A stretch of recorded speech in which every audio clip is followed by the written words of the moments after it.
এবং পুলিশ বাহিনী আমাদের কার্যালয়ের সামনে এসে হামলা চালিয়েছে।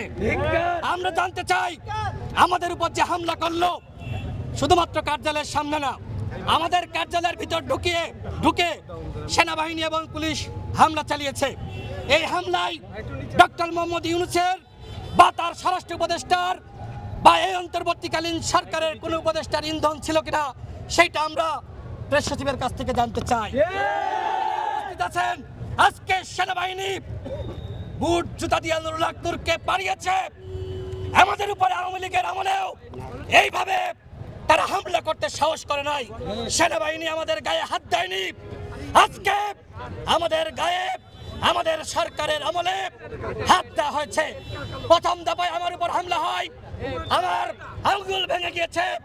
দ্বিতীয় দফায় যখন আমি এবং নুরুল হক নূর কথা বলতে যাব, তখন নুরুল হক নূর সহ আমাদের শতাধিক নেতাকর্মীর উপরে হামলা করা হয়েছে। ইসলামী এক হাসপাতালে আপনারা যান, সেখানে গিয়ে দেখেন রক্ত রক্ত আর রক্ত। কারুর হাত ভাঙা, কারুর পা ভাঙা, কারুর চোখে আঘাত লেগেছে, কারুর মাথায় আঘাত লেগেছে। এই যে সেনাবাহিনী এবং পুলিশ আমাদের উপর হামলা করলো, এই হামলার সাথে যারা জড়িত তাদের বিষয়ে সরকারের পদক্ষেপ কি সেইটা আপনারা শফিকবার কাছ থেকে এখন শুনুন, আমরাও তার কাছ থেকে জানতে চাই।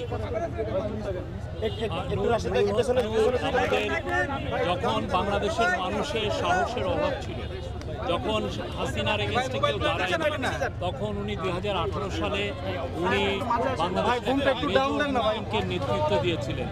সেই কোটা এন্টি কোটা মুভমেন্টের উনি নেতৃত্ব দিয়েছিলেন।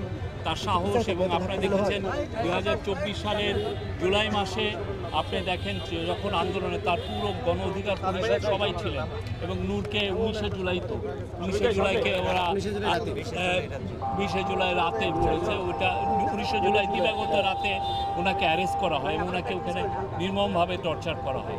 তো আমি তো আমার কথা বলেছি, এখন ওনাকে আরো আপনারা এই ঘটনার ব্যবস্থা নেবেন কিনা সেটা আমরা জানতে চাই। আমরা বলছি তো এটা ইনভেস্টিগেট হবে। আচ্ছা, একই সাথে আমি এখানে আছি না, আমি কথা বলছি না, আমি কথা বলতে পারি না এখানে।